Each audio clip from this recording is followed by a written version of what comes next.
What did you do for July 4th, Chris? Oh, I went into a birthday party for a dog. That's what I did. All right, now start the music.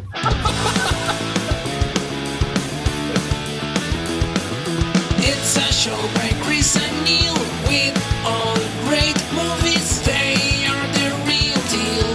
We watch them all, so you don't have to.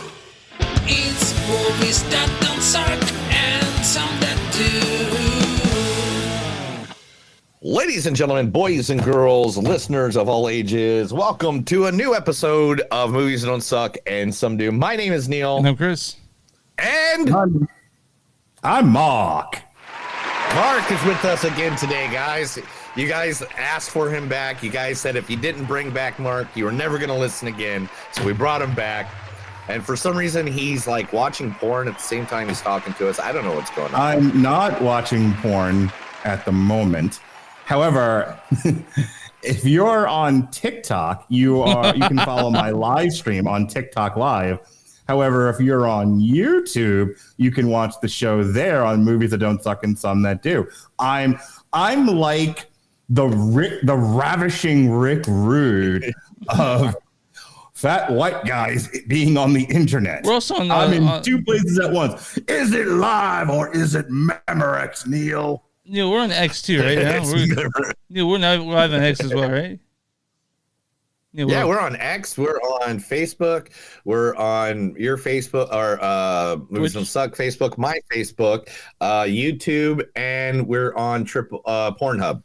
Twitch. Are we Twitch? Are we on Twitch still? Pornhub Live. No, I'm just kidding. No, we're the NWO of internet streaming shows. We are on TikTok, everywhere you can stream. God damn it. Yeah, fucking A. All right. So today we are reviewing two movies that are out there in the world of movie view pleasure. First, the long-awaited, after 2 decades, 3 decades, how many decades? 1994 was Beverly Hills Cop 3. Yeah, so 94. 20 years. Yeah. The long-awaited, the one we've all been waiting for decades, the one, the only Beverly Hills Cop, Axel F, featuring the one, the only, one of the biggest comedy geniuses of the 1980s, Eddie Murphy. I'm Sergeant Taggart, and this is my partner, Detective Rosewood. You always treat visitors from out of town like this?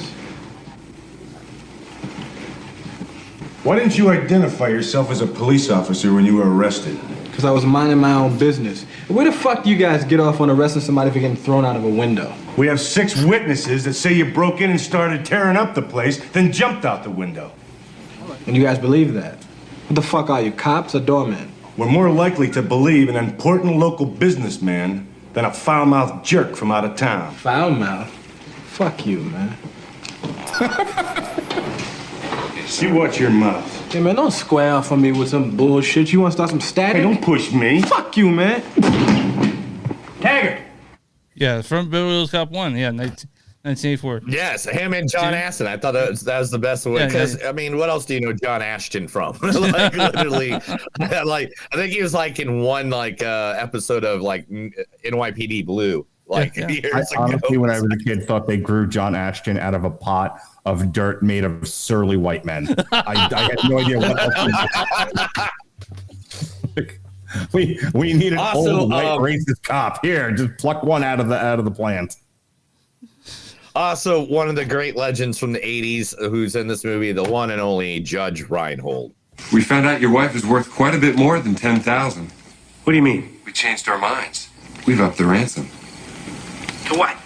We're up to $2 million. $2 million? Are you out of your fucking mind? Where'd you get an incredible figure like that? Oh, you'd be surprised at the quality and quantity of information a lit cigarette can provide. What else? Gems! He's got real gems in the safe!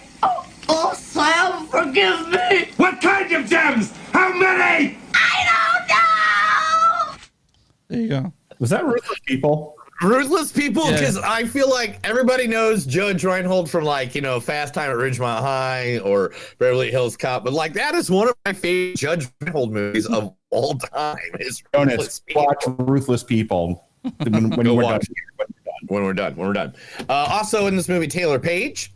Same bitch that wanna smile in your face be the same bitch that gonna come for you later. Period. Oh God. Oh God. Like, why you on my Twitter? Why you on my Facebook? Why you on my Tumblr? Why you DMing me?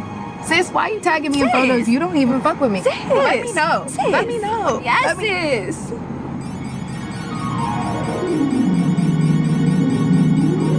You gonna get that? From Zola. What the fuck are you doing with what are you doing, Neil? Sometimes I'm just more important, guys, and it's just we just gotta. But yeah, that's from Zola, A24 movie, which that's why I did that one. Because where I knew her from. Okay. Yeah. Also, in this movie, the guy who had to suffer the wrath of the Nolanverse, Mr. Joseph Gordon-Levitt. Sin City's where you go in with your eyes open, or you don't come out at all. But a city is like a woman or a casino. Somebody's gonna win, and it's gonna be me. It's the kind of place your father doesn't want to talk about. But where I come from, father's a thing no one seems to be able to find. Yeah, from Sin City. Oh, from Sin City. That's not from Sin City. Uh-huh. That's A Dame to Kill For. Jesus what Christ. the fuck ever, man? Get the movie names right, Yim. You're on a movie podcast. You got one person. You got one person.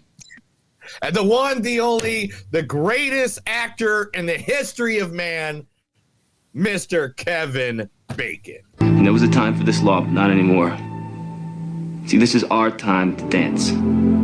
It is our way of celebrating life. It's the way it was in the beginning. It's the way it's always been. That's the way it should be now.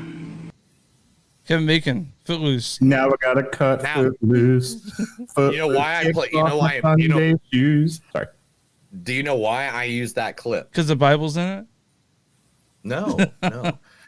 Footloose was the movie that was going against Beverly Hills Cop, the original, in the movie theater. Yeah, that was the same year. Was Footloose and Beverly Hills Cop. What a year in film. Beverly Hills Cop and Footloose. At the theater at the same time.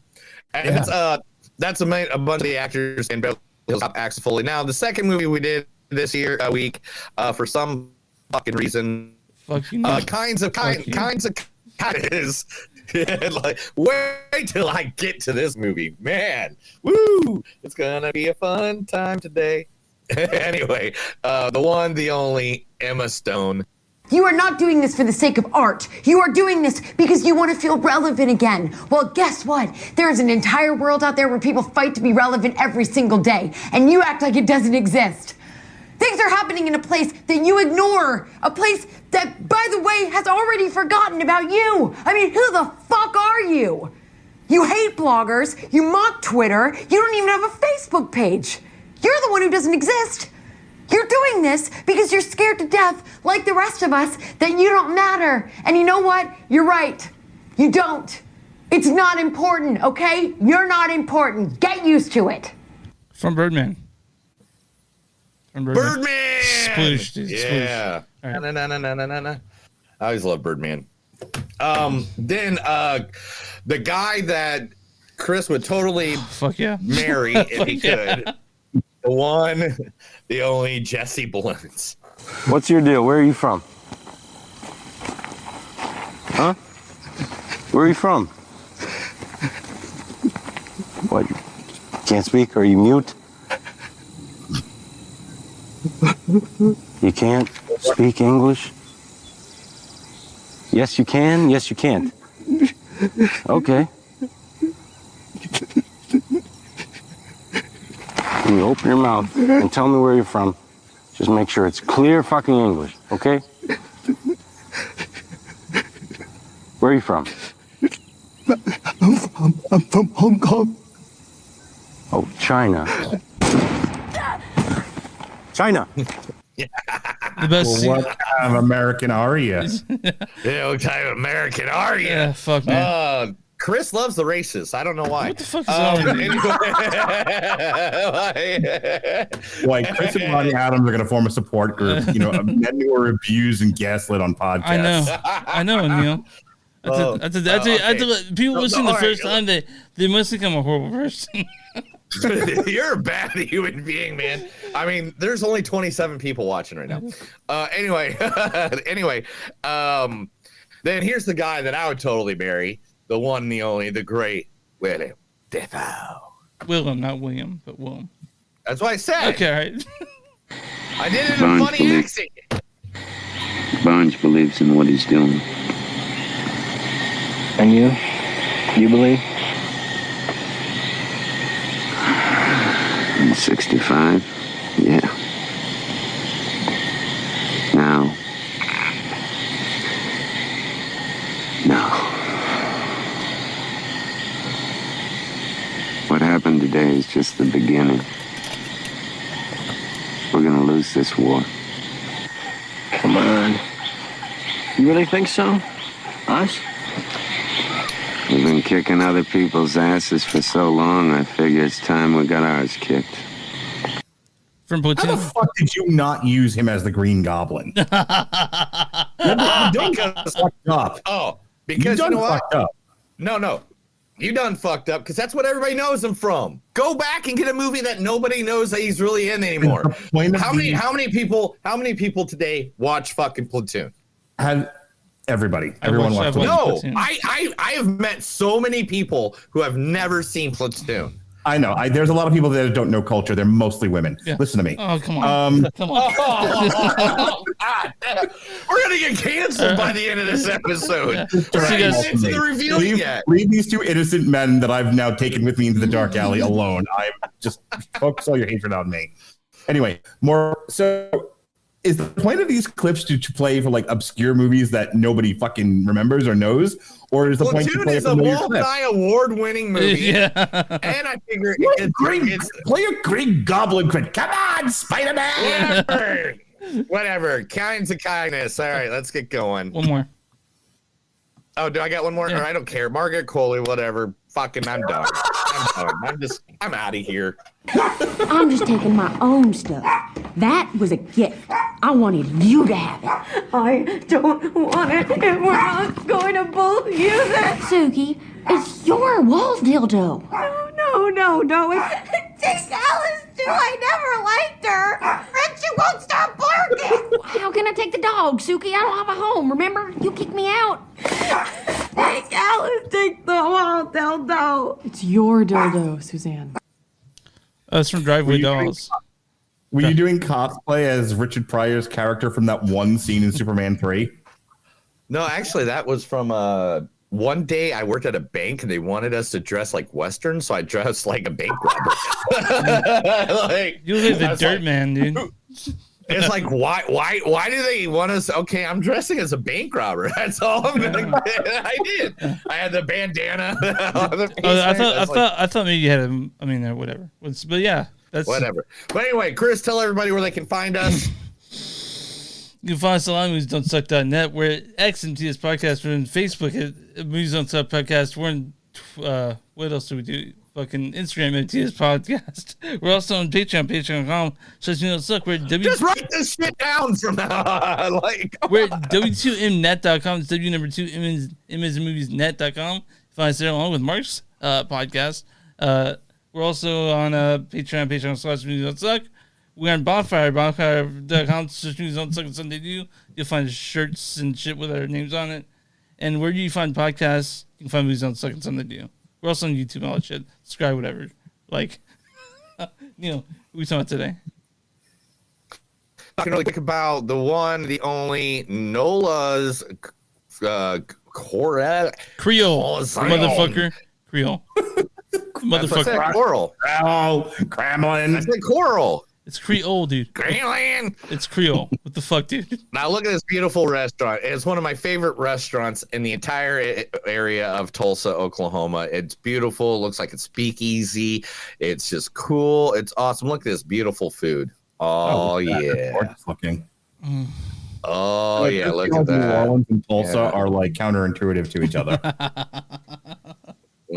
Oh, there we go. Look at that. Oh my God. Oh, yeah. Oh, Getting look, hungry just looking look at at it. And I this. just had lunch. Yeah. Yeah. I could be there right now if you guys do this on Saturday. Here's the Ooh, deal. can you send me that in the mail, please? That Bloody Mary. That looks amazing. Dude, this is exactly like, seriously, it's my favorite restaurant. If you guys ever come to Tulsa, it's at 1334 East 15th Street. They've been around for a good like 50, 60 years. It's one of the go-to places that anytime someone comes visit me, I usually give them as this is one of the options to go there because their food is just, and it's good price unless you buy like a prime rib or something stupid like that. Like this plate, I'm sure only costs like $16, $18. You know, it's like somewhere around there. Those cost, I think, like 28. But like, rather go to Nola's, have good times. They're awesome. The owner Bill is a great, awesome dude too. Literally, go to Nola's, get food. I would be there right now enjoying some food, but Chris made me work today. No, motherfucker, I said choose a time, and this is the time you gave me. All right, Jesus Christ. All right, but are you ready to get to movies? I think we're ready to talk movies. Yeah, let's get to the movies, man. Come Okay, on. We've been here. We've already been here for like an hour. Okay, Beverly Hills. I'm sure the 28 people watching want to know why a movie review place hasn't talked about movies. Okay, we're talking Beverly Hills Cop, Axel F, directed by Mark Malloy. Mark Malloy directed such things as, I think this is his first, but yeah, this is his first like big ass movie. This stars the incredible Eddie Murphy as Axel Foley and John Ashton as what the fuck? Yeah. Sin City's where That's not it. Sorry. Oh my God. Neil's got me all fucked up. Thanks a lot, dude. I'm Sergeant Taggart, and this is my partner, Detective Rosewood. You always treat visitors from out of town like this? We also got Taylor Page as Jane Saunders. Same bitch that want to smile in your face be the same bitch that gonna come for you. Judge Reinhold as Billy Rosewood. We found out your wife is worth quite a bit more than $10,000. Joseph Gordon-Levitt as Detective Bobby Abbott. Sin City's where you go in with your eyes open. And finally, Kevin Bacon as Captain Cade Grant. And there was a time for this law, but not anymore. Neil, what's the storyline for Beverly Hills Cop, Axel F? It's Beverly Hills Cop. Do I really need to explain it? Yeah, go ahead, man. Give it a shot. Give it a shot. All right. I'm just kidding. I'm just effing with you today. All right. Axel Foley returns to Beverly Hills after his daughter's life is threatened and works with old pals John Taggart and Billy Rosewood to uncover a conspiracy. Who wants to turn on this? Right? Yeah. All right. So a couple of years back, Sean Comer and I on our podcast where we review movie franchises, Long Road to Ruin, we did the entire Beverly Hills Cop trilogy, thinking, well, we'll never do a sequel to this. We can just do this whenever. I think we might have actually done it for as part of like, Black History Month. I was reminded how much I loved the first Beverly Hills Cop movie. Good. It is so good. I listened back to that podcast. I'm going to repeat what I said then. It is the original Beverly Hills Cop is just about perfect. It is exactly the right blend of comedy and action. It has, at the time when these things still existed, an on-screen star. Yep. Eddie Murphy in the 80s was at like the height of his powers. Like he really, I know he started on SNL and he was a star of the stage. I'm Gumby, damn it! You come up with fish, goody goo goo. I was like, what the fuck is goo goo? Yeah, Eddie Murphy Raw and Eddie Murphy Delirious, his concert movies were they were phenomenal sellers. I mean, Eddie Murphy, you couldn't get any better than Eddie Murphy at that time. But Beverly Hills Cop was like the star vehicle of his that really pushed him to the moon. And turned him into a leading man more so than anything he had done prior to that. It is also one of the most solid scripts I've ever seen. Like thinking back to that review, it was fucking flawless. And I'm bringing all that up because I watched this one, Axel F, and I have to tell you, I'm glad I'm on this review today, as I've been on the last couple, because I always have something I'm bringing to these reviews. Like, they're never like, I'm talking these movies. I'm like, yeah, I'm kind of 50-50. Like, this isn't A Quiet Place day one where I'm like, oh, I'm doing it because it's on the schedule. Yeah. Like, I was not looking forward to Axel F at all. I was with you. I was scared. These 30 plus year sequels of shit done from when I was a kid rarely work out. Sure, for every 1 in 10, you have a Top Gun Maverick. Right. But the other 9 sucked diddly yuck. Yep. And I was like, they're gonna ruin this movie for me. And let me tell you how Axel F was fucking perfect. Like, this was done. One of the things I've noticed about a lot of movies is that they go back to these original concepts because they're familiar. They'll draw people in, viewers, box office tickets, whatever the goal is. And it's like they don't know why the first one worked. I've said this before. They don't know why the first one worked, so they don't know what they're doing with the sequel. And then it ends up being terrible. And here, this was done with love and care, and it was casted appropriately. It hit every and with the original people. That's what made it best too, because the original people came back. Sometimes when you have the original people, they don't know what they're fucking doing either. Like, George Lucas, for example. But Christopher Nolan. Yeah, shut up. So he still doesn't know what he's doing. Axel F really hit every pitch, every tenor, every beat absolutely perfectly. And it was funny. Compare this is going to be an odd comparison, but stay with me. Compare Axel F to Indiana Jones and the Dial of Destiny, where they are they are marionetting old man Ford around, rolling him hither and yon. And they're just like, well, we'll go digitally de-age him. It'll be fine. Wonderful. You have a very young-looking corpse that you're weekending at Bernie's on the train. It looked terrible. I fucking hate the Dial. The Dial of Destiny is the antithesis of Axel F. They found a way, because Eddie Murphy is no spring chicken. I mean, he's not Martin Lawrence, who's 500 pounds. Right. He looks like his character from Big Mama's House now in Bad Boys 4. Damn, dude, just rip it apart. Yeah. So the thing, however, I guarantee you that was not acting when he was in the convenience store. He literally walked off fucking set and was like, "Give me a hot dog and some Skittles." They're like, "Just shoot this. It'll be fine. Get his fat ass moving. Let's go." Go see Bad Boys 4. In the pantheon of the Beverly Hills Cop movies, this is my second favorite after the first one. I like this better than 2. It's 1, 4, 2, 3. 3 is terrible. Oh god, 3 is awful. Anyway, so I can finish my point and you guys can talk. They found a way for Eddie Murphy to do action sequences appropriately for an old fucking man. Yes. They had him drive cars. And I'll tell you, there's nothing more exciting in a car chase than him destroying the streets of fucking Detroit like a Mad Max movie set to "The Heat Is On." I was so happy when I heard that. When I heard that song. So I told my son, I as soon as I was done watching Axel F, I was like, I texted Jonas and I was like, hey, you got to watch Axel F. Go on Netflix now and watch this movie. He was like, what's it about? And I'm like, and I told him what Beverly Hills Cop was about. And he was like, well, shouldn't I watch the first one? And I'm like, you absolutely should. 20 to 30 minutes later, I called him back. I'm like, hey, I found the opening. I found one of the greatest car chases in cinema history, the opening to Beverly Hills Cop. Mm-hmm. It's on YouTube. Watch it. He's like, Dad, I'm like 40 minutes into this movie. I'm like, oh, you're watching it already. Okay. Yeah. Well, what'd you think of it? And he's talking about the first one. I'm like, what'd you think of it? He was like, any scene where Eddie Murphy is just walking around to black music is amazing. I'm like, you're a good boy. So between that and the action sequences, he absolutely loved it. I'm like, and I tell you, if you want to gauge for what's good or what's bad, ask a 10-year-old boy. That's my thing. Like, my son really has a keen eye for what makes an entertaining movie. And both the original and Axel F, 4 stars, home run right out of the park. I like this movie quite a bit. Yeah. The only problem I had with this movie, I was sitting here watching it with my wife, and I watched all 3 of them. I did too. Why not? Because it's Beverly Hills Cop. Yeah. And by be honest, I think I watched Beverly Hills Cop 1 like 3 weeks ago anyway. Mm-hmm. Just watching it.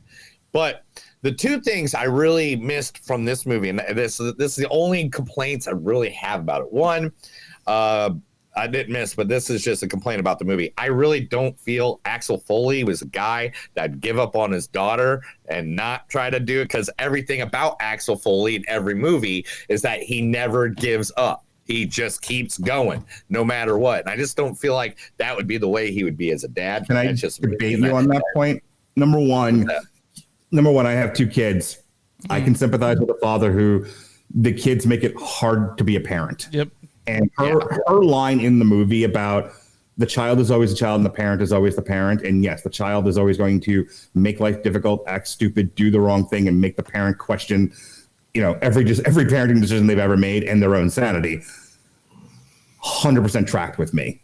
Her line about his line about I've always been a father for as long as you've been a daughter reminds me of something I said to my kids in the last couple of days. I've never been a divorced dad before. I don't know how to do this. I'm going to need some guidance. Yeah. How much do you want from me? How much do you need from me?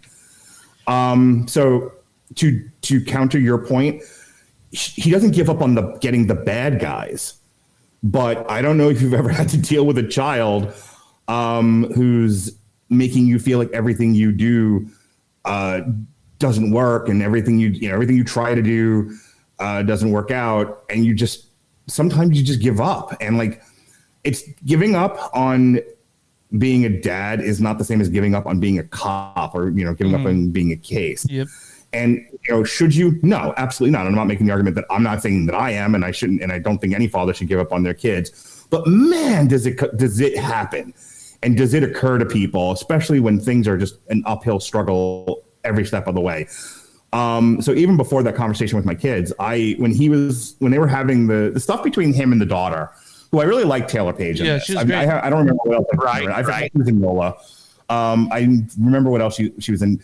Boy, was that a character who I was afraid they were going to underwrite and write shitty, and that she was going to be shrill, and she was going to emasculate him, and everything was going to be about her, and she was going to be fucking Wonder Woman.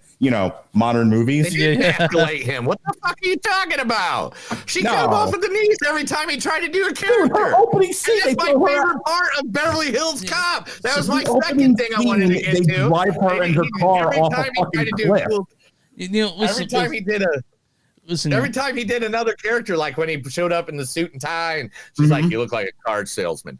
Dude, one of my favorite things of the original Beverly Hills is just like on a whim, he just changed the character. Like when he walked to the Beverly Hills the fact that she called him out on his bullshit. Yeah, that's why I'm with you. I'm with you that she did that. She's going to call him on his bullshit, and I really I know that you want Axel Foley in your mind is a paragraph of a good man, right? Because that's what you're saying, but he's just as far as everyone else. No. Wait. Whoa. I will never in my fucking 100 years on this planet ever say anybody from the state of Michigan is a good man. Okay. Period. All right, that's fair. Never. That will never happen. Okay, but let me jump in here real quick. I think it was okay that she was cutting him down about his characters and stuff, because it's kind of one of those, hey, this worked 30 years ago, it doesn't really work anymore, and we're going to call it out. G. Gordon Levitt, I got his name, hopefully. Him doing the thing where he's just like calling me out on my manhood, and you think I'm going to give you what you want, and like just immediately taking the piss out of that. I was like, that's great, because they do it once and then we move on and we're doing new things now. What I'm saying is like, they made her a vulnerable character that needed saving on 2 or 3 different occasions, as she should have been. She's the girl in this male-oriented action movie. That's what you do. That's why we watch.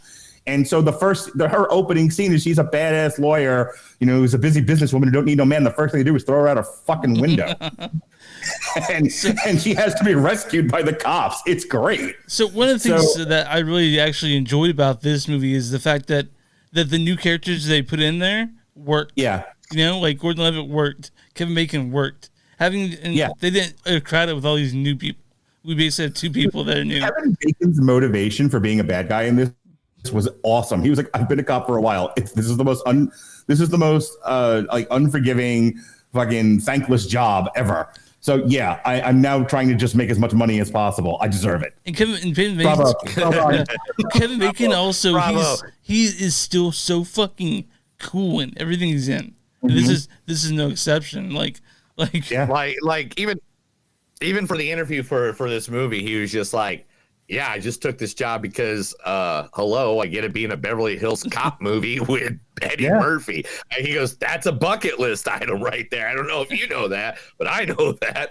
One of the things I said about Beverly Hills Cop 3 is it seems like nobody wants to be there. Everyone's just there for the paycheck. Yep. It's the opposite of Beverly Hills Cop 3. Everyone wanted to be there. It's a weird thing, especially if you're empathic like I am, to feel the energy of the actors in a movie through the screen. When it's that good and you can feel that energy, it's palpable. It is also palpable when nobody wants to be there and you're just feeling like it's an energy suck. Yeah. That's Beverly Hills Cop 3. Yeah, and this one. I really kind of wish they'd retcon it, honestly. That we'd act like Beverly Hills Cop 3 doesn't exist, because it was so. I watched it the same day I watched this one, and it was just like, thankfully this to watch that taste in my mouth. But I was like, what the fuck were they thinking with Beverly Hills Cop 3? Like, it was bad. I know. I forgot how bad it was, and I forgot how bad it was until I watched it the other day. Yeah. I was just like, why? Why does this exist? Yeah. Why? There's a reason why we used to say on Long Road to Ruin, by the time you get to the third one, you should have stopped at 2. Yeah, but Axel F is a legacy sequel done right. You know, yeah, it has the right amount of nostalgia, has the right amount of new shit, and it's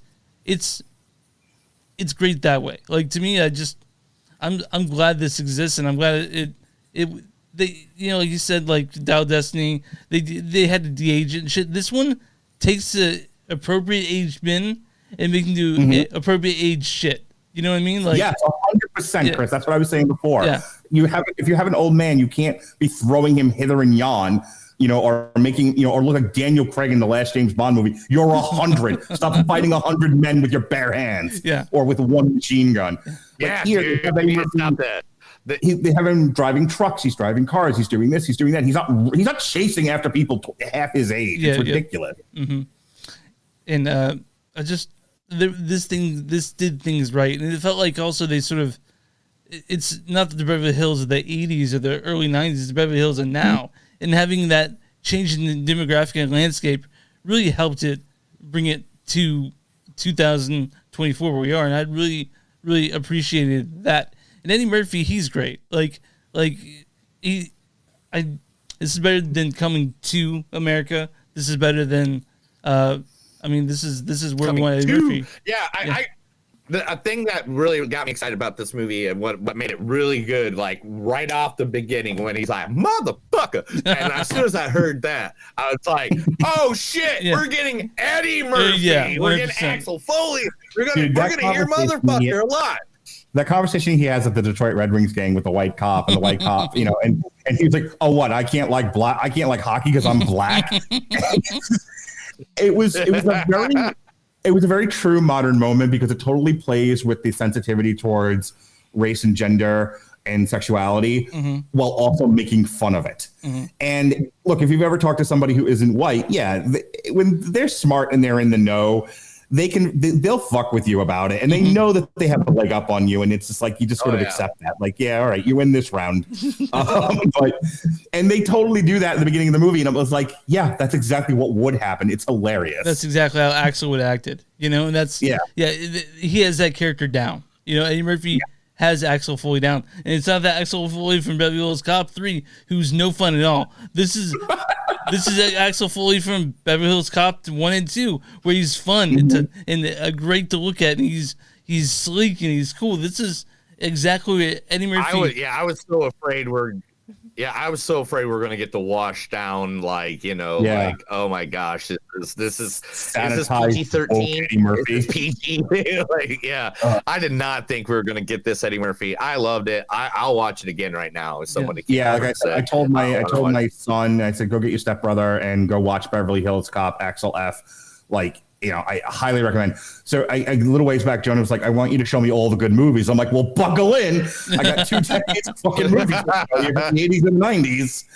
And, you know, I would throw that in there too. I would absolutely, this is one I would absolutely, I was recommending this to people at work, and I don't talk to people at work about movies anymore because I get tired of hearing, I don't watch movies. I don't know what movies are. What's a movie?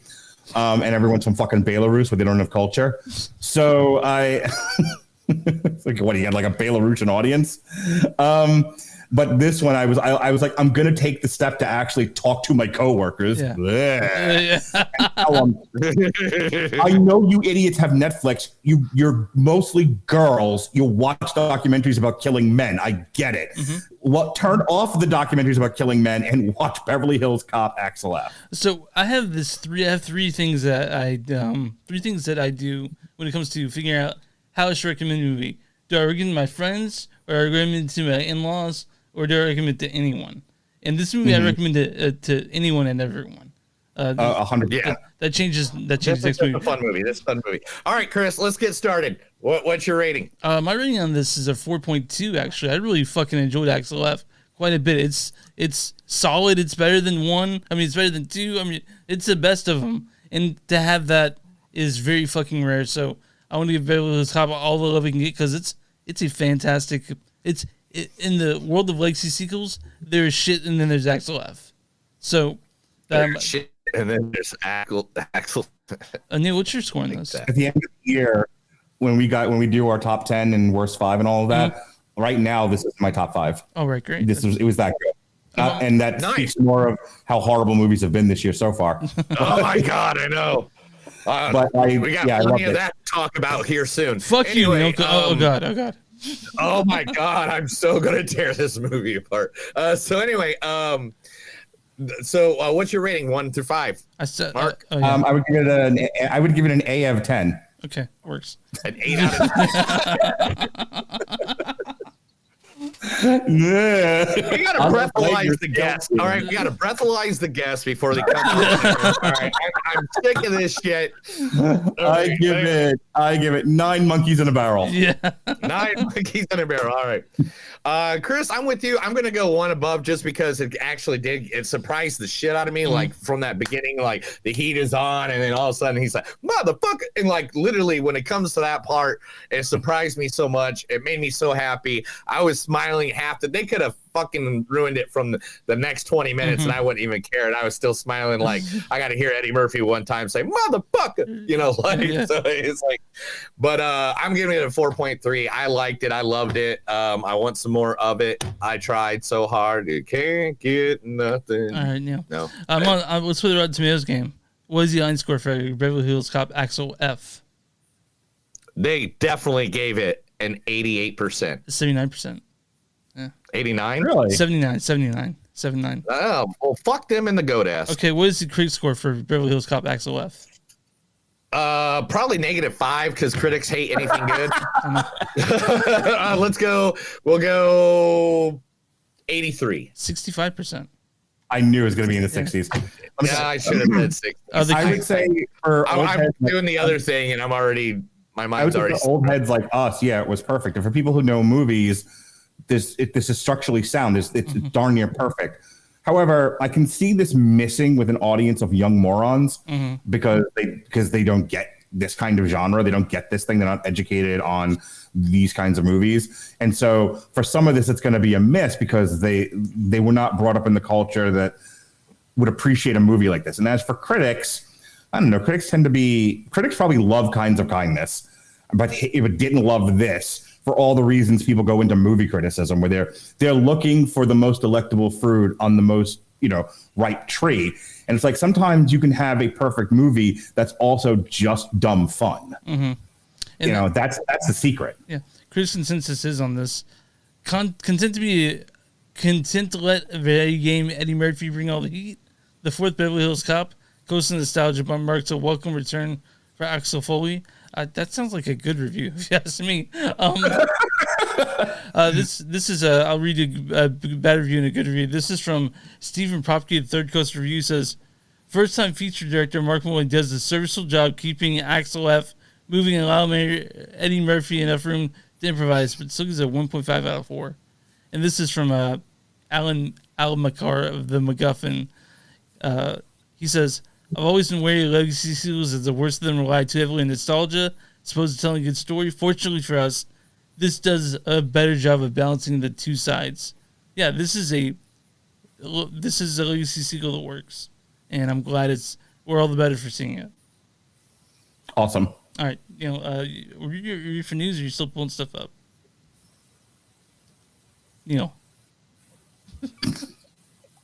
We've lost Neil. Listening to you anymore, motherfucker. We've lost Neil to the I know he's so upset. I'm just kidding. There.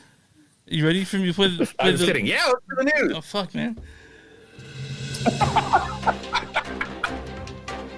This is the movie so suck. It's over the news. Chris is fucking going crazy today because I'm fucking with him hardcore, and it's awesome. All right, Neil, what you got for us? All right, so the Final Destination. I was already talking. Are you off? What's going on here? You're off. You're like fucking like you're flipping in and out, and you're. Oh, it's because I pulled up everything. All right. Then 5, 4, 3, 2, 1. I'll be back. You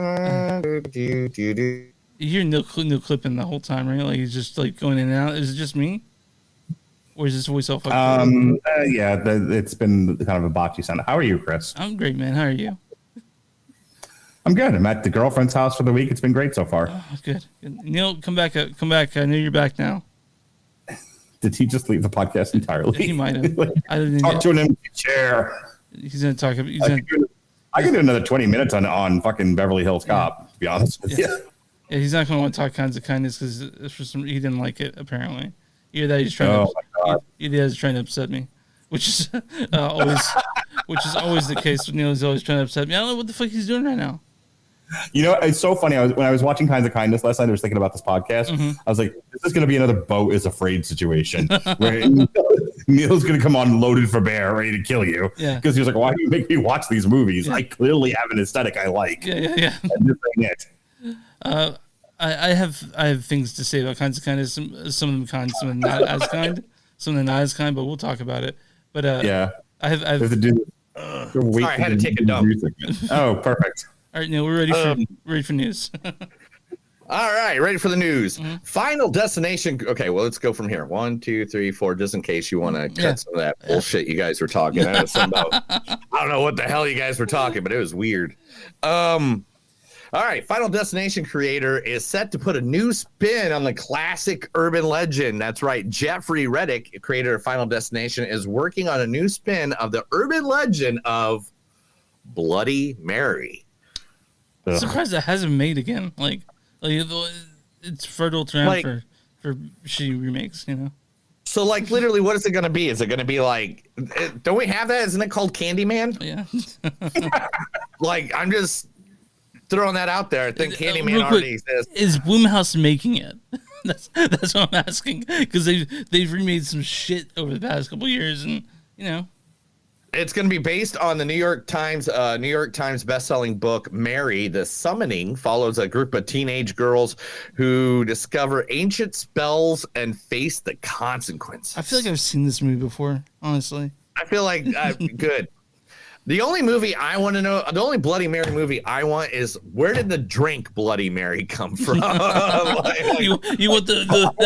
I want the origin story of that. God damn it, you beat me to it. I want the origin story of the Bloody Mary drink. And it's got to be something really silly, almost like Family Guy, or a guy walks in and he's got vodka and he's got tomato juice. It's oh, slip and fall. It'd be hey, peanut butter got on my jelly. Yo, jelly. Damn it, I was totally thinking that too. Isn't it crazy that fucking Jerry Seinfeld made a movie about fucking Pop-Tarts unfrosted? I'm like, what is going on? It's really funny. I bet, man. Yeah, it's really funny. You guys haven't talked about that on here yet. Since you do one streaming movie and one normal movie, one theater movie. Yeah, we haven't done it on Frosted. Chris hates Jerry Seinfeld. I don't hate Jerry Seinfeld, dude, at all. You made it very clear you did not want to do that movie. What the fuck is your problem? Let's do the fucking movie. You weren't. We knew. No, we had zero discussion about it. What was that movie you made me do? That was the shittiest movie ever last week. Trigger Warning. Trigger Warning. Oh my god, dude, that was fun to fuck on the shit on. There's so many movies I've missed this year because of injuries, and you're like, that's the movie we need to watch. Don't not catch up. All right, you know what? I'm gonna step in here and protect Chris from your. Chris, you can come on triple feature. We'll do Unfrosted and 2 other streaming movies, and I'll protect you, friend. Okay, I love you. We'll talk about it. Thanks. You're welcome. Thanks, Mark. Well, Sorry, that was a trigger warning.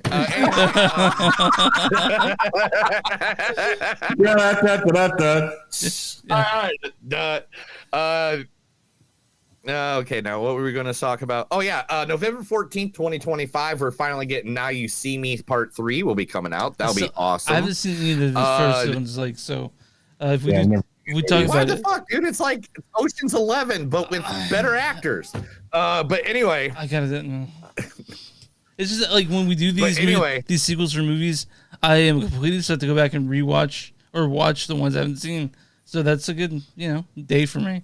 So there's nothing better than watching Daniel Radcliffe freaking roofie a whole group of people and then make out with them in photographs. It's awesome. You gotta go see Now You See Me. Sounds amazing. What movie is this? Now You See Me. Now You See Me Too. Yeah. That was part 2. Now You See Me Too. Okay. He's the bad guy. He's a villain in that one. It's awesome. He's like a Bond villain.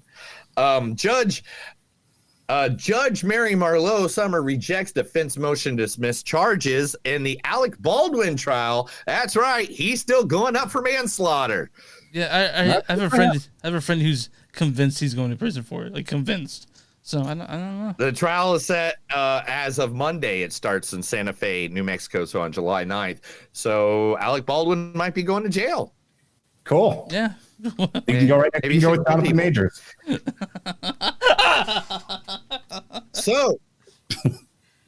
So a guy who's famous for writing but never writes is about to take on the Elden Ring adaptation. That's right. George R.R. Martin is about to now do an adaptation of the Elden Ring to become to television for films and TV. They haven't specified what yet. That is interesting. So I have Elden Ring and I played, 30 minutes of it, but I have friends who love Elden Ring and right. It seems right up his alley, honestly. It seems like something you can do easy. I mean, does he even write anymore? Because hasn't he been writing the last book for the Game of Thrones universe for like 20 years now? I don't know if he's just in his overalls drinking. Roughly 20 years, yes. Whatever. Metal Gear Solid live action movie is now in development. The script has been written by Derek Connolly, aiming for a terrific adaptation through the Oscar. If you don't know this, Oscar Isaac is the one that is going to be playing Solid Snake. Until this starts filming, I'm not convinced it's even happening. Like we've been talking about very good Solid movies for the past 20 years, And it's just Solid. It's just Snake whisking Solid Snake, and so Snake whisking at the same fucking thing. But yeah, until it's done filming, I'm not convinced it's happening. The same stunt team that worked on John Wick is now going to be working on Highlander with Henry Cavill. So now the same people that did that action is going to be doing that action. So that we're going to get that ass with that sword, going to be doing some shit. It's going to be great, right? Right, Neil. No. Sure.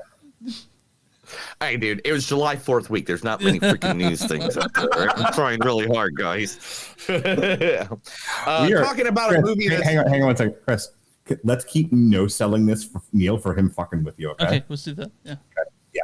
Cool. There is a movie that's been in limbo forever that has finally got its release date, March 21st, 2025. I know Mark is really looking forward to it. It is Snow White and the Seven Dwarfs will be finally the live action that they filmed 6 years ago. Yeah. 7 years ago. And they've had and then reshot almost as many times as they've had to reshoot Captain America 4. Exactly. So who's in it, Neil? Who's in that movie? It's Rachel, like, what is her name? Rachel Ziegler? Rachel Hot Button Ziegler. Rachel had to go to a concentration camp to learn how to talk to the press instead of what she was doing. Rachel Ziegler got reconditioned by Disney.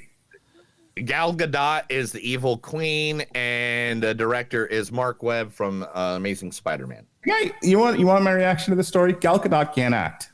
How about that? Gal Gadot had one good character. One Wonder Woman, and it was because basically all they wanted her to do was like look like a fucking Amazon, be kick ass, and and kind of whisper drone her dialogue. everything else she's in, she's terrible. She's either a hot-looking woman, hot-looking Amazonian woman, or she's nothing. No, Death of the Nile. I'd have to. Death of the Nile would be the one that she was good into.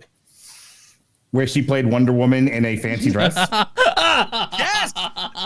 Okay. She's a terrible actress. She has one character, and when she does that character, she does the character well. So we all survived. Your feedback on the show is going to be, who's the guy that just hates women? Oh, that's Mark. He doesn't hate women at all. Mark. That's just Mark. I mean, there's 32 people watching right now. I'm sure some of them. They're all like, let him be editor. What the fuck with this guy? All right. We survived it. We all survived Barbieheimer. But are we ready for Wikidata? See, I've heard it's moaned or moned. No. The new one is now Wikidata. Wikidata? The same day that Gladiator 2 is being released is the same day that Wicked is being released. Did they move the date?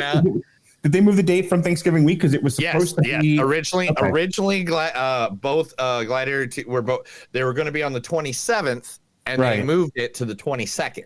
I gotta buy my whole calendar now. God damn it. So it's going to be Wicked and Gladiator 2, and the two of them now, they want people to go as a double feature, just like they did with the Barbie. Barbieheimer was a community-grown thing. Is this going to be... Who said that they want to do Wikinator? Like, who's saying that? I'm reading it off a fucking website, Chris. Who do you think made it? Will you calm the fuck down, Neil? I think you need to calm down.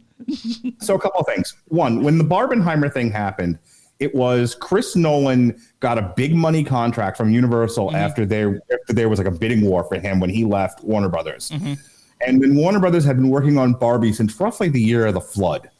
And it got to a point where they both booked the same day in July, and they played a game of chicken. They were like, neither studio was willing to move their date. They were like, there's enough people out there who want to go, who may or may not want to go see this Christopher Nolan atomic bomb movie. They're not girls. No girls going to see that. So all the girls will go see Barbie, which fine, we're not moving. And Universal was like, we paid the gross national product of Luxembourg for fucking Chris Nolan. We're not moving. And that became the Barbenheimer thing. That's what that was. It was two studios in a fucking in a game of gay chicken, that just refused to move off that date. You don't need to continue. It was a once in a while thing that happens. You don't need to try to artificially recreate the Barbenheimer experience by just putting two big movies on the same day. I said this when somebody mentioned it to me about the whole Wicked Moana thing. It's like, that's the same fucking audience. It's kids and families and women. It's like, well, like, who cares? And then now they're putting it up against Gladiator. Other than fucking with my podcast calendar, why would you do this? So I saw Wicked twice in person. The first time I was fucking drunk, spending 3/4 of it, 3/4 of it in the bathroom, trying not to throw up. I have seen the Broadway musical Wicked. I've also read the book because before I determined books were for burning, I actually I read a fair amount of fantasy. And the Wicked book is great. The musical, other than the one stupid George Bush joke that was unnecessary, also very, very good. I think the movie will do fine. It just doesn't need to be on the same fucking day as Gladiator. Neil, I think you're mute, by the way. We can't hear you. You're mute. Yeah, he's muted. Yeah, Neil, we can't hear you. Either that or you're doing a De Niro impression. I am mute. Yeah, I had that hot movie, and I muted my mic, and I didn't even realize. All right, but I had to hawk to that thing. Anyway, I was like, why would not getting interrupted? Neil's down there. But definitely. All right. So the Community movie is going to be coming out at the end of 2025. Is now the set date. They said so. Can't wait for that. As long as Chevy Chase is nowhere near it, that'll be awesome. And last but not least, the best story of the day. Guys, have you ever wanted to eat Buffalo Wild Wings for a whole decade? I don't want to eat Buffalo Wild Wings at all. It's gross. It's almost as bad as Chick-fil-A or PDQ. Well, the movie that we're covering next week, our audience. That's going to be the thing that I offended people with. The movie we're reviewing next week, the movie that we're reviewing next week, Jackpot, with John Cena and Aquafina. Are we doing what? Is the movie we're covering next week? It's John Cena. Anytime a John Cena movie comes, where is it going to be at? It's not at theaters for sure. I don't know. You look it up, man. That's what the internet's for. Right. But anyway, John Cena and Aquafina star in an action movie, Jackpot, about a deadly lottery. A contest offers $35,000 prize package, including a gold bar, cash, and a decade free of Buffalo Wild Wings. I don't want that. That sounds like fucking torture. Yeah. That is amazing. That's by the way, Neil, it's gonna be on Amazon Prime on the 15th. Yeah, I know it's in August. I was just kidding. Oh. So I have an announcement. Yes. Right here, right now. No, my God, dude. I'm sorry. Are you pregnant? Yeah. Yeah. But also, is it mine? So they moved Wicked to the 22nd. I just verified that it's on the Wikipedia page. You're not wrong. But I said, fuck it. I'm still doing Gladiator 2 on November 25th. Yeah. And then because Moana comes out on the 27th, which is when Wicked was supposed to come out, I'm still doing that on December 2nd. And fuck this, peoples. I'm going to do Wicked on December 9th. I'm going to wait 2 weeks to do Wicked. How about that? Now who's in charge? Yeah, fuckers. Yeah, bitches. Yeah. News. You can't tell me when to podcast and see a movie. God fucking damn it. And with that, let's talk Kinds of Kindness. That was the movies that don't suck and something news. There wasn't shit to say because of July 4th weekend and everybody was getting drunk and blowing up the arms of every redneck they could find. Kinds of Kindness, directed by Yorgos Lanthimos, written by Yorgos and Ephraim Philippou. This stars Emma Stone as 3 people. You are not doing this for the sake of art. You are doing this because you want to feel relevant again. Jesse Plemons as 3 people. What's your deal? Where are you from? Also, Willlem Dafoe as 3 people. Barnes believes in what he's doing. And Margaret Walley as 3 people. That's not Margaret Walley. Sorry, guys. I'm just taking my own stuff. Also, this stars Hong Chau's people, and and Yorgos Stephanikos as a couple people. Mamadou Athie shows up in this as well. Neil, why don't you go ahead and read the storyline for Kinds of Kindness? And that word that you says, it's triptych fable. Triptych, just so you know. I went to the swinger party Fable. ago and I tripped over a triptych. Neil, take the dude off. What's up this movie? Takes Joe Henry. I know who it is. All right. So I was said this on the podcast, but Neil was like, "Do you believe Joe Hendry?" I said, I'm ambivalent on Joe Hendry." Give a fuck less about Joe Hendry. How about that? Neil, what's the storyline for Kinds of Kindness? A triptych fable following a man without choice who tries to take control of his own life. A policeman who's alarmed that his wife, who was missing at sea, has returned and seems a little bit different. And a woman determined to find a specific someone with a special ability who is destined to become a protagonist spiritual leader. So this movie itself, I'm going to start out with it real quick. So just so you know, this is a movie that is in the AMC. That's 2.5 hours long. That is, close to 3 hours long, and it's written by Yorgos Lanthimos. And this is, I can see this at AMC. Poor Things was, I guess, the Yorgos's most mainstream movie, and then he went the other way, and is going to alienate people who saw that and made this movie. I got too much attention with Poor Things. I got too many awards. It's like, people like my movies. I can't have this. Yes. So he was like, "Hey man, what can I do to fuck my reputation? I know I can make a shitty version of Room 104, or I can make a crappy version of Black Mirror, I can make a shitty version of Twilight Zone." Neil, just so you know, this is not going to be the thing that sinks his reputation. It's not. I actually. Oh no, I like his other movies. This movie just was like boring, useless, and didn't mean anything. He's got a reputation for being inaccessible. Yeah. Have you seen The Lobster? It's terrible. Poor Things was the most accessible thing he's ever done, and I don't think he meant to do it. Like, I don't think he meant for Poor Things to be as accessible or as award-winning as it was. And then I think he did this as sort of a palate cleanser. So you guys, I'm guessing you guys didn't like this. I mostly like this than don't. They're fine. There's some great scenes. There's some things that aren't so great. It's really uneven when it comes to how good each little short is. But for the most part, I thought that Jesse Plemons in this whole thing was fantastic. He's so good in it. This is a very well acted piece. Mm-hmm. So this is one of those movies where I can tell you, it's kind of like The Bike Riders, where I can tell you all of the individual craft elements are very well done. It really doesn't matter whether or not I liked it or was entertained by it.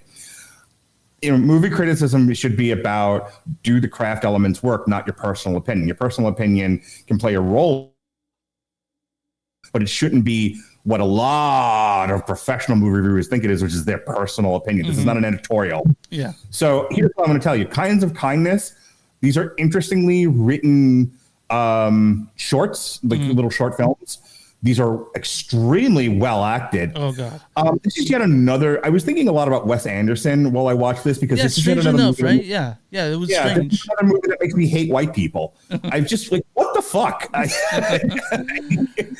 It's just like, it's one of those where I know people like this exist, but it kind of feels like they're on an alien world where there is no soul. So this is this is very Yorgos like centric. If you've seen Dogtooth or Lobster or Killing a Sacred Deer, this is what I was like. So with the favorite, he did the favorite and Poor Things, which weren't Yorgos centric movies, even though he directed them. And then he did this one. I'm like, oh, this is what I remember. I remember the stilted dialogue, the drillness of it, and like that's his style, and I don't fault him for having a style. You know what also reminded me of? What's that? As far as directors go, what's his fucking name? Jim Jarmusch. Oh yeah. This was Oh man, I thought you were gonna say Bob Coldcat. No, he's a great director. What are you talking about? Okay, God Bless Goldwyn? America? Yeah. Oh Jesus Christ, man! Come on, that's a that's fucking fine. great. I can only remember his stand up. Yeah. My wife is so hot. All right, I'll give you my real opinion about this. It was good for the first hour. Okay. And after that, it was just so slow and boring. Like people left the theater. People actually got up and left. Going. Like they left the theater. I've never seen anybody leave a theater except for Poor Things. Yeah. Well, I saw that Poor Things too. That was because they didn't realize what that was. And Yorgos Lanthimos making movies that are an endurance test, if nothing else. I actually enjoyed my time seeing this. But Neil, keep going. I'm sorry I interrupted you. Yeah. But if each segment was just a little shorter, if they could have got this in around the 2 hour mark, I think this would have been better for me. But it just felt so long and so boring. And the best part of it was the acting. I'm gonna go with the acting, and it was all Dafoe. All Dafoe. Every time he was on the screen, Emma Stone, especially in that third sketch, is really, really good. No, here's the thing I like about Emma. Emma in the third one is good, but Dafoe, every time he was on the screen, he was like what? He was a cruel fucking Bond villain almost, and then he was like a sex symbol in another one, and then he's like a dad in one of them, a guy with daddy issues, But I want to mention it did a good job. Here's what I want to mention this real quick before we move on this. So I want to mention the relationship that Yorgos has with Emma.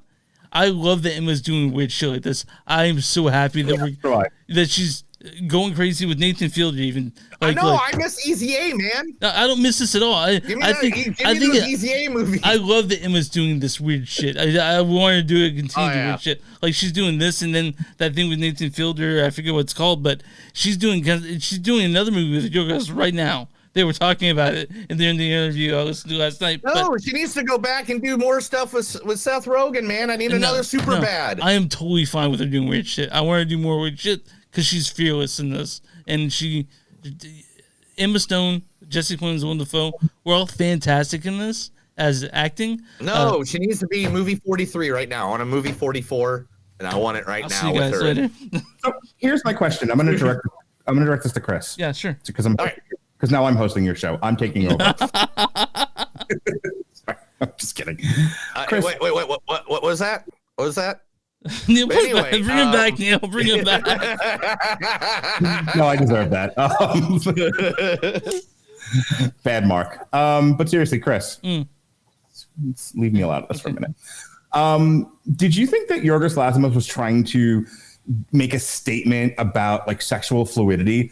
Because that's all I got from this movie was that, and I don't quite know what he was getting at. That just seemed to be like the whole point of Kinds of Kindness. It's just like, you know, we're too married to sexual norms, gender norms. And that I want to kind of explore a world where none of that exists. There are no preconceived notions. There are no prejudices. We're just in this weird world where sexual structures just don't exist, and we are what we are. And I'm like, okay, I get that. That's kind of feels like what you're trying to get at least with 2 out of 3 of these. And then, but what exactly? So is your point that if you remove sexual structures from everyday living in society, that Okay, so I don't. I'm gonna go ahead. I'm gonna do a Reddit thing on this. I'm not giving anything away by saying what I think RMF means, because the 3 tales to mention RMF is just stupid. But it's interesting. I heard this and I think it would kind of make sense. So the thing that would tie these 3 together is, for me, RMF stands for redemption, manipulation, and faith. And all these you can twist around to make work, right? For the 3 things. And I didn't really get a explicitly sexual or fluid moment for these 3 things, but though I think that's really interesting to look at, because I'm sure you're the type director, you ask them what it's about, and you're like, what does it mean to you, man? That's what it means, right? So. Because that's the thing. It's like Poor Things was about finding your sexual freedom, right? Yeah. Right. That's what he was going for with Poor Things. And that was super easy to see. And this one, it's not easy to like see at all. Barbie for dummies. Here, I'm not sure. I'm going to let you finish your point. I don't know. It's there. You just acknowledge that it's there. It's present. I don't know what the fuck he's saying about it, though. Yeah. I don't know if he has. You're right. Like, it could be one of those things that he doesn't have much to say. He's just doing his Yorgos thing, which is weirding you the fuck out. Because there were several times in this. He might not have an editorial point of view. He might just be presenting it, and you're right. It might just be one of those, whatever you make of this lack of sexually structured world what you want of it. I just wanted to show you what the world would look like if we took it away. I want to mention there are very funny parts of this movie. Were either very, very, very funny. Yeah, very funny parts in there. Was people laughing out loud, or people that didn't want to laugh, but they did. Yeah, like there's this part where this girl goes through a windshield, totally fucking laughed my ass off. I was just like, I generally speaking laugh when women go through windshields to begin with. Oh my god. But he's like really smart, really hateful. All right, can I actually have a talk about this movie for a second? Because like, got like 5 minutes. Yeah, sorry. Go for it. All right, cool. It's all right. I'll just sit here on my own podcast and not No, go ahead, man. I'm sorry. I'll mute myself. Okay. It's only been 17 minutes, but that's okay. 506,000 minutes. All right. I did like the way the structure of the film. I did like the way that goes. I love a good like Twilight Zone kind of movie. I'm a huge Twilight Zone guy. I love the stuff like that. The thing that just I don't know if it's like the order of the movie or the feel of the movie, but like something of it just didn't make me like sit well. And I couldn't get comfortable watching it. And I tried so hard, especially when I really love the third act. I really love like this movie is like the living embodiment of when a sexual predator has to introduce himself to the neighborhood. You know what I mean? Yes, Hi, I'm Chester, and I just need to tell you that I've been in prison for sexually molesting kids. I live there. We said didn't sit right. That is exactly a Yorgos movie. Yeah. If you're gonna feel cringy and kind of that is like, That's Thank you the for letting me know you live here. Go away your growth. I like the feeling of cringing. I just didn't have any there's no draw to it. Yeah. Like there's no nothing of the movie made me feel like I need to even see this story. Like it didn't have no urgency to it. Didn't have the way the storytelling was just didn't make me feel like that they actually wanted to tell me the story. It made me feel like I was watching something that nobody wants to talk about ever. And I think that's kind of where this movie will go in history. Like it will just go where nobody will talk about it ever. I disagree. I disagree. By the way, I think that people will talk about it. Well, I like the first one, and I like the story of this guy who gives his entire life. He's clearly submissive to this dominant person, and when he's excised from this small community, does everything in his power, including destroy his own soul, in order to get back and find that love in this throuple. I'm fine with that. I'm fine with the last one where, let's acknowledge that there's a degree of supernaturalness that exists, and some people can bring back the dead bring back the dead. Fine. And again, we have this person who is excised from the community through a rape, and has to find her way back and be redeemed. I'm fine with all that. I'm not fine with the middle one, which I feel didn't really fit, where it's not only supernatural, but now there's aliens, and she, and Emma Stone, did a body snatcher thing, and I'm like, what the fuck am I watching here? Honestly, give me 2 hours of just the first and the third one, and I'm fine with this movie. That second one, agreed. That second one was just movie. It was just I was enjoying the first one. I'm not gonna lie. I really enjoyed the first story, but then the second one came on, and I was that's where I think I lost the feeling of the disconnect. I mean, who doesn't want to see Willlem Dafoe fuck Jesse Plemons? I did after that. Sploosh, man, sploosh. So here's the making me feel uncomfortable. Yeah. So the thing is about they started the movie out with the best short first, which probably wasn't I would have done it differently, but the best short is the first one. I could have seen that actually turn into a full feature with more backstory in that one. But I got a question. Can you call it a short when it's 45 minutes each one? Okay. 40 minutes. That's not a short, dude. That's a whole fucking movie. Long. I've seen movies that were shorter than that at goddamn Panic Fest. But they're called full-length features. So this thing is totally uneven. It's uncomfortable, but I do think that I'm glad it exists. I really am glad that I could see this at a mainstream theater, and they gave Yorgos something to make it. I appreciate what he's doing a lot with this. It's not a perfect movie, but I love that it exists. Honestly, I think okay. I love the idea of it. I love the way it was going, and I love movies that give you the three different anthology movies, stories and stuff like that. I just don't think this was good done well. I mean, the acting was good. That's what I got, but just the writing just seemed like okay. I promise I won't exclude Neil from this, but I am curious because I would bet money that Chris knows what I'm talking about, but I'm not entirely sure about Neil. This movie reminded me of Waking Life. Oh yeah, Neil knows Waking Life. Yeah. Yes, Scanner Darkly, Waking Life. Anything that they animate over. Come on, dude. Do you see what I read? Anything that's animated, I fucking watch except for. This wasn't quite as talky as Waking Life, which is all talking and rotoscope, but it had that. It had that sort of waxing philosophical for the sake of doing so feeling to it. Yeah. I was like, okay, but what are you saying with this movie? And I guess I'm married to the idea that you have to say something. Something I talk about all the time. Robert and I have gotten into fist fights over certain movies where like Halloween Kills, where I was like, yeah, it's a dumb movie. It's not well made, but at least it had something to say. And I would rather have something nothing. This is like the opposite of Halloween Kills, where it's like, I don't think it's saying anything. It's just really well made. To me, this is a lot of people were calling it That's awesome. I did not think Halloween Kills, the opposite of Halloween Kills, was how this movie. So actually, I've heard something. I heard something. I am so glad I am here for this. I heard something interesting someone called this anti-Wes Anderson. Like in that, which is this is free whimsy, but it's also it's heartless, which is what Yorgos is known for. Like people were like, this is something new, and it is something new. But to me, it's pretty on par for the movies he makes. You know, like I was gonna say it's very Jim Jarmusch than it is Wes Anderson. Was that like all three of them seem like they hate white people, but like in different ways. Where like you're right, Wes Anderson hates white people with whimsy.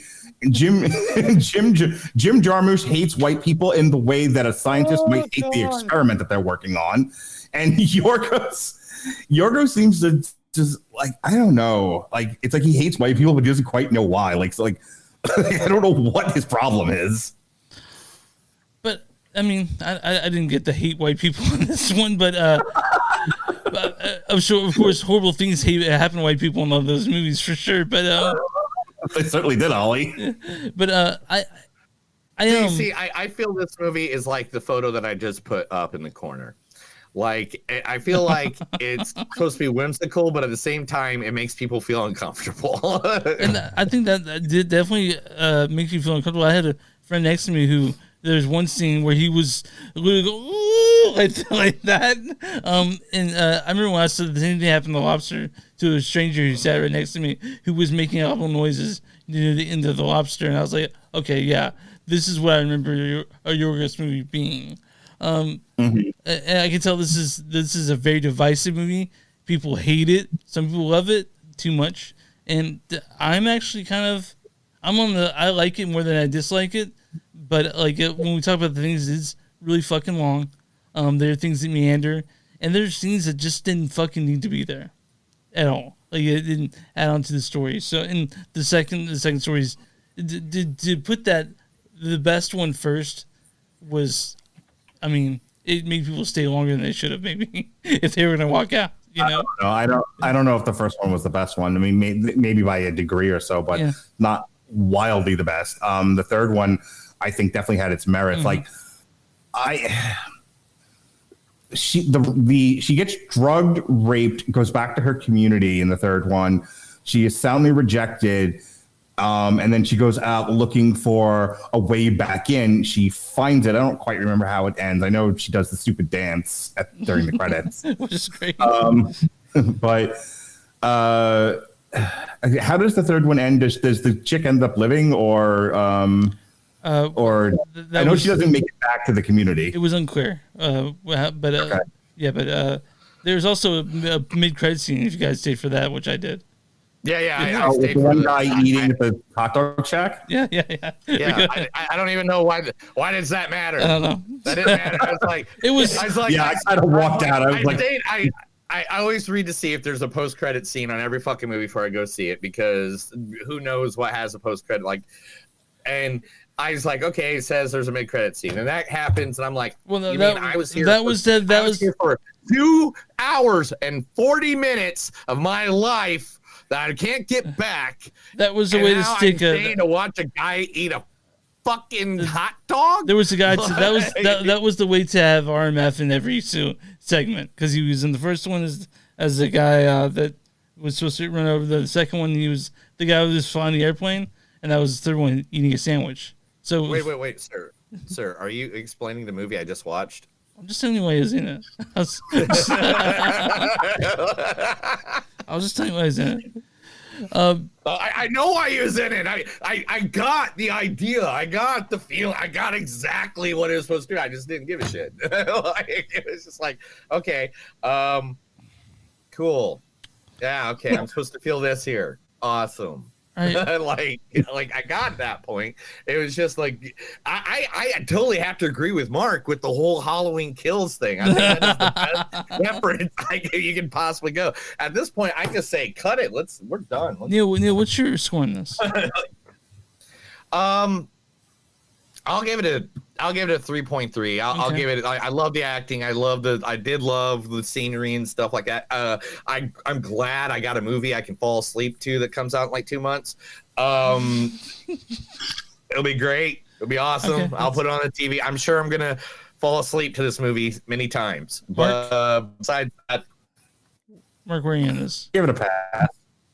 On a pass-fail scale. Okay, you pass this. Okay, that works. That works. Okay. I'm going to study scales and I come up with a different one every time you guys bring me on. I love that. Doing I love it. My score in this is a 4. What? Yeah. It's a 4 for me. I found a lot to like about this. I'm a big fan. I mean, I really love Yorgos Lanthimos, but again, it's not for everyone. And I had friends tell me this was brilliant. It's not brilliant, but it's good. And that's where I'm with the Kinds of Kindness. Neil, I'm on RottenTomatoes.com. What is the audience score for Kinds of Kindness? 38. 51%. 51%. Yeah, what? That's 51. Okay, I thought it'd go less than 50 because, like, literally, because it's it's hot. It's summer season and people walked in. Like, I mean, seriously, I saw people walk out of this theater.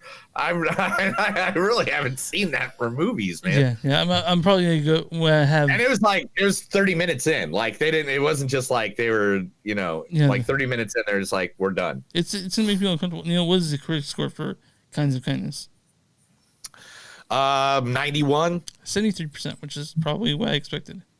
I was trying to. I thought it would be like the way opposite on that. So the critics and since it is a cold-hearted triptych brimming with caustic wit, Kinds of Kindness is Yorgos Lanthimos as most misanthropic and bitingly funny. Yeah, and he hates people for sure. Only white people. Only white people. And according to Neil, his audience. So hey, his audience. Us white people have a hero, and we love him because if you say his name, he appears. Okay. So I'm going to read a bad review and a good review. This is from Tina Kailis of Beyond the Cinerama Dome. She says, even with an air the aspects that could have benefited from tightening up, there's still something exciting about film, like Kinds of Kindness being heavily promoted and available to catch movie theater goers, which I basically said earlier. And this is from Edwin Arden of Ashland. He says, Lanthimos is back to his old tricks and we fellow sickos are the better for it. I'm not the type of person that believes you watch fucked up movies, you're a sicko. But maybe.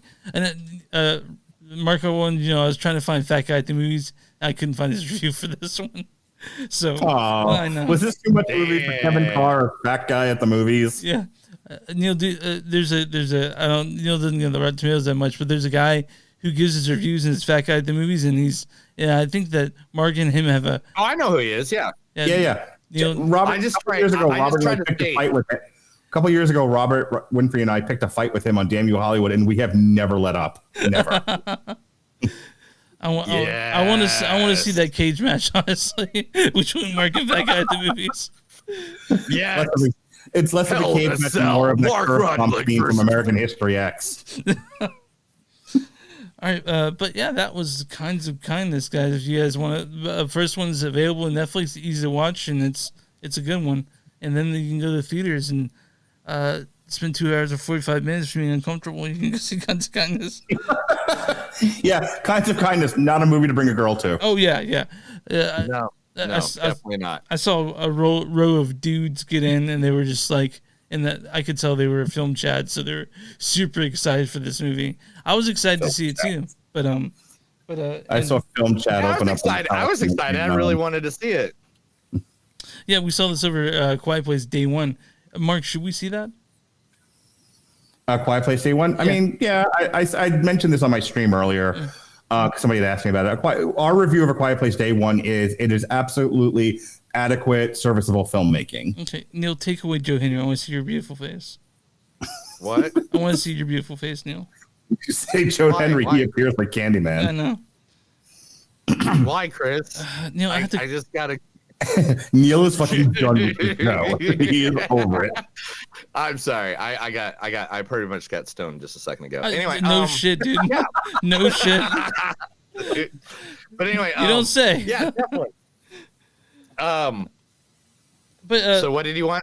I was Mark. Do you want to promote your shit real quick? Yeah, I would love to. Okay, go for it. All right, clips of my show, skits of my children doing fun things, karaoke, nude or otherwise, or with my children, or nude or otherwise, can be found. Whoa. There's a line, brother. What? No, I didn't say who was or where. At right. Mark Radulich. My TikTok is at Mark Radulich on TikTok. I'm currently doing this whole show I was live streaming on there for what that's worth.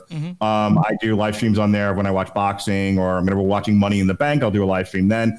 Also, like I said, I do 10 or plus now because you can do up to 30 minutes clips of any one of my shows, which can be found on W2M Network. We have a YouTube page at W2M Network. That's where all of my stuff is. Source material, games to the max, all of it right there on YouTube. We're also on Twitch and X, and the Radulich and Broadcasting Network is the name of my stuff. That's on Facebook. We have a landing page, W2Mnet.com is where I post all of our shows with pretty pictures. You can get the audio there. If you're one of these weird people who doesn't watch videos, but you would like to hear the podcast the way it was meant to be, yes, on strictly audio, we are the Radulich and Broadcasting Network. That's RADULICH. You can see it up on the screen in broadcasting, and we are that on Spotify, Apple Podcasts, or wherever podcast catcher that you use. I'm done talking now. Why? All right, you can find something like you can find News on Suck at newsonsuck.net. We're X and TS Podcast and Instagram TS Podcast. We're on TikTok. We do Movies at Movies Don't Suck. We have a Patreon.com/News on Suck Podcast, or Twitter, and I just said that. If you go to Bonfire, search Movies Don't Suck in the City, you'll find our shirts on there. I think Neil put us on TeePublic, so you search our name, we'll probably show up on there, right? Movies Don't Suck in the City. Yes, I got some T-shirts on TeePublic, but man, I just keep on making ones, and I just don't know if I should put it under. I have a different name on there, and I don't know if I should put it under Movies That Don't Suck or under. It's under Blackwood Productions. Look up TeePublic Blackwood Productions. You can find all the T-shirts there. I got liners. I got blues. I got Blues Brothers. I have stuff from The Craft. I have stuff like that. Hey, I'm trying to advertise you, dick. Don't be an asshole. I'll go to your house. I know where the fuck you live, bro. It's only a 3-hour drive. I will come over there. I will pet your chickens. I will feed your dog, and I'll give you a hug. Anyway, what are you doing to his chickens? You shouldn't. No, man. Gosh, dang it. Don't bring up my childhood, dilemmas, man. Seriously. And subscribe to YouTube, like us, all that places, share as well, all that shit that people tell you. Neil, if you got a small business, what are we doing? If you got a small business, let us know. Email us, message us, send a pigeon, whatever. We like to advertise you right here on this podcast to our thousands of listeners and our millions of followers. Yeah, that's it. I mean, you good? Are you guys good to get out of here? And you know what the fuck is E-Bank? You guys good? Yeah, good. Let's get it done. Okay. That's another episode of Movies Don't Suck and Some Do. My name's Neil. And I'm Chris. And I'm Mark. And remember, guys, no matter how hard you try in life, remember your card can't go anywhere if you put a banana up the tailpipe. Have a good day.